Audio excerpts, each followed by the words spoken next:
So Bandit here with you again on a Lowrider ST. So we're going to take this for a little group ride with the Harley demo truck.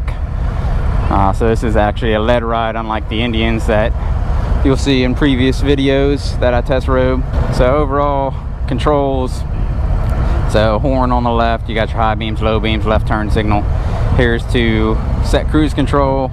You got your on off, your start button, your hazards, and your right turn signal on the right. There's no top buttons. That button is right here to kind of cycle pages. So there's your mileage, your trip A, trip B, your range that you have left remaining for your tank, time, RPMs, and back to mileage. So I'm gonna set it to RPM. I'm getting ready to go now. Just waiting for my turn. So they're riding 2 up on a Pan America. My bike is just so tall, me being a short guy, I damn near have to lean it over and only get one leg down. So I think we're being divided into 2 separate groups. So it looks like this one will be our leader that just went out. So they have a lead and a tail for each group. And the new limited CVO color scheme looks pretty good.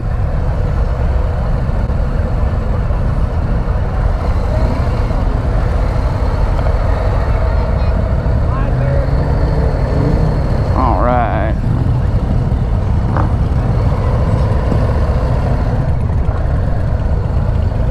So I said single file till we get out onto the road, and then we'll go staggered from there, and off we go. So I will say, these foot pegs, I'll try and show you here in a second once we get out of here, but I'll show you where my knees are. So 5.7, I can comfortably touch the ground. These bikes are so quiet when they're stock. I mean, even mine, I still don't have an exhaust on it. I want to get an exhaust on it, but haven't done it yet. These bikes are so quiet. I feel like this is even quieter than what my Street Glide is, honestly. But again, Lowrider ST, so it's got the 117 motor. It's got slightly different suspension setup than the Lowrider S. And then obviously you've got this front fairing as well as your saddlebags, your short bags.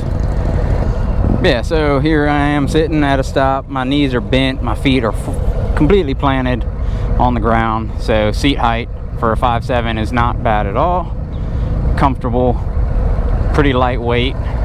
The bar's having a little bit more of a riser, sits me up a little bit straighter, but I am still hunched over a little bit.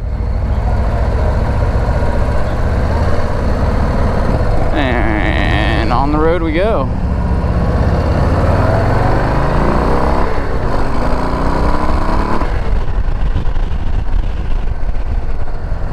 Alright, you gotta move over.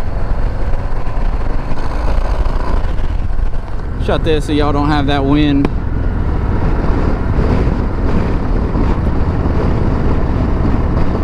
So there are my knees on the foot pegs. So you can see pretty bent legs. Foot pegs sit pretty high, which gives you a nice lean angle. Looks like we're gonna be turning right up here. So they said they didn't want us slingshotting, so unfortunately I'm not gonna really be able to open her up. I will from a stop and see what she's got with this 117, but I mean, overall she's comfortable. I would like a little bit taller bars on it, put a little more riser to it, and go from there.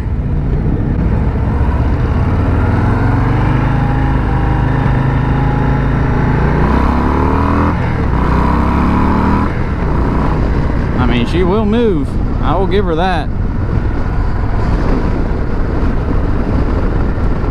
Easy to flick around.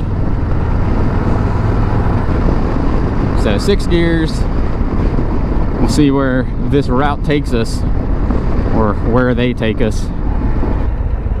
Alright, let these people try and stagger correctly. Maybe.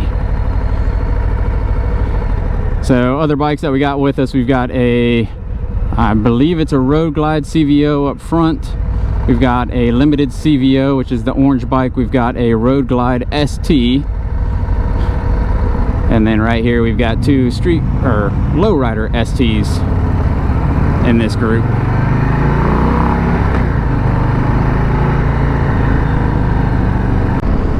So she's got some spunk to her with the 117. The fairing actually does a really good job at blocking wind. I'm not feeling much of any wind at all. I mean, I get a little bit on my arms, at the very top of my chest, across my shoulders. But she does a good job. So now this bike, compared to the Scout Rogue and the FTR, of the three that I have test ridden so far, which one has been my favorite? I would have to say the oops, I forgot I'm supposed to keep both hands on the handlebars at all times, and I just biker wave to those guys. My bad, it's habits, I'm sorry.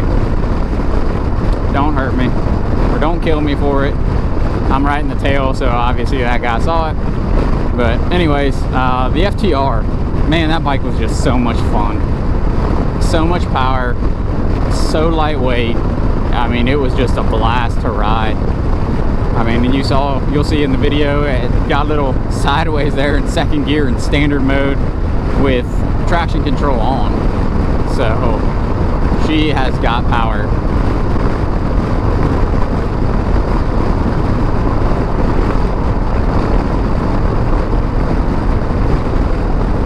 So I'm not gonna lie though, if you're interested in Lowrider ST, this is a nice bike. With the 117 motor, it's got good response. It's comfortable. Seat's pretty comfortable. Again, I like a little more rise to the handlebars, get me a little more upright because I'm hunched over right at the top of my back. And that's where most of my back issues are, so that doesn't feel the greatest, but taking that out as a factor, it's a good bike. It's a nice bike. It's smooth. You can really, I'm not supposed to swerve, but you can really flick it around. It's lightweight. Looks like we're turning up here. Yep. So it'll be a left turn up here. We'll just be turning around, heading back. Get a little flick with a U-turn here. Don't want to cut into them. There you go.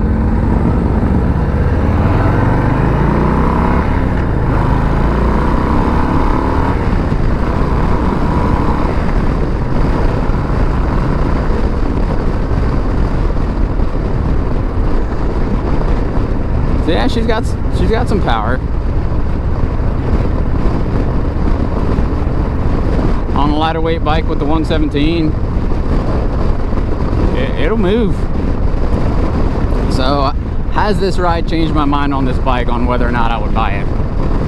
Honestly, for me, because I already have a Street Glide with fairing, with saddlebags, no. I wouldn't spend the extra cost on the ST model. I'm gonna try and ride a Lowrider S after this to just see how the suspension differs, if it's really that noticeable or not. But as of right now, my answer is, for my situation, no. If I didn't have a bike already, like a Street Glide, would I be interested in this bike? I would. It's a nice bike.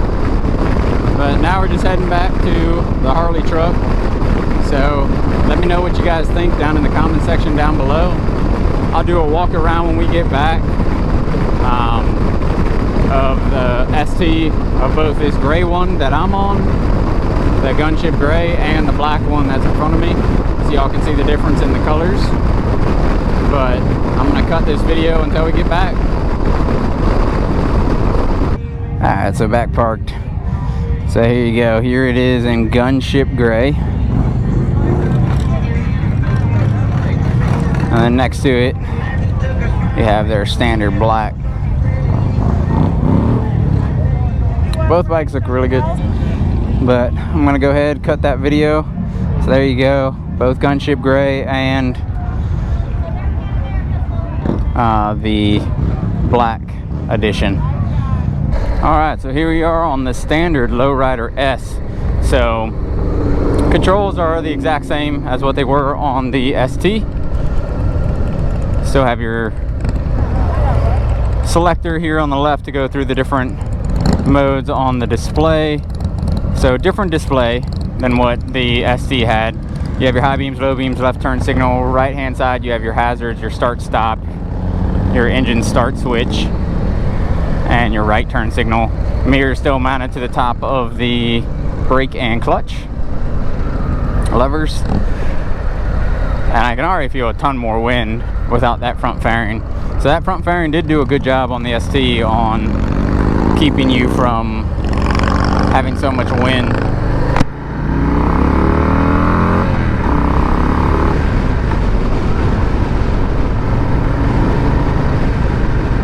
So it looks like our lead guy is on, I think that's a Nightster. I'm not 100% sure. Behind me in the mirror there, you'll see an ST, Lowrider ST, and I think 2 Pan Americas. And I'm not sure what the trail bike is.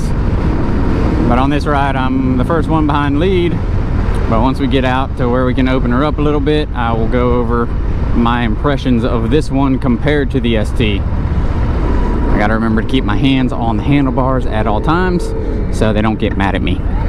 They didn't say anything from the last time, but just try and remember. Alright, what's up everybody? So I'm back. Unfortunately, on the Lowrider S test ride, my GoPro died. So I'm just kind of trying to sum up what I was talking about in that when I realized that it died. In 1,000 feet, turn right. So the Lowrider S and the ST. The ST supposedly has a little bit different suspension, has a little bit taller of a riser and a little more pullback than the S bars. But honestly, overall, in the ride, I could not tell a difference in suspension. And the bars felt the same to me. So I only think it's like an inch difference maybe. Continue straight for 15 minutes to State Route 20. To me, it was not enough of a difference to actually be noticeable at all. And so after riding both the ST and the Lowrider S, has it changed my mind if I had to pick between one of those 2 bikes, which one I would purchase? No, it hasn't. I would still purchase Lowrider S. Lowrider S is cheaper than the ST, still has the 117 motor. I will say, I believe the ST had cruise control, the S does not. But overall, I mean, the ride was very much the same. And like I stated before, I have a front fairing, I have saddlebags. I don't need that stuff on another bike. And honestly, it was more enjoyable of a ride for me on the Lowrider S, actually feeling the wind.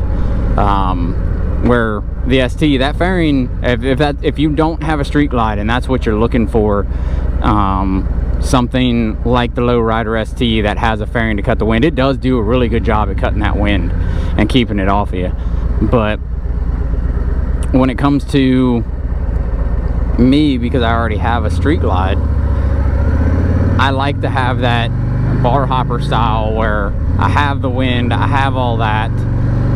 Yeah, now wind will beat you up over a long, span of time. You're on the highway cruising at 80 miles an hour for, 3 hours. That wind's going to take a toll on you, but that's not what that bike's meant for. I mean, you can do it, but again, that would be more of, if I were to purchase that bike, the purpose of that would be more of like your bar hopper. So that's really all I have on it. I mean, the 117 motor, honestly, like, it gets up and it goes, but I don't really feel all that big of a difference in comparison to the street glide. I mean, with the 114, it doesn't feel all that much different. But yeah, sorry that the GoPro battery died on the test ride. But that's pretty much all I was talking about, and that I would still choose the Lowrider S over the ST personally. But that's all I got. So if you like this video or the content that I'm putting out, hit that like button for me. It'll help me out. Subscribe if you haven't already. That would be a huge help.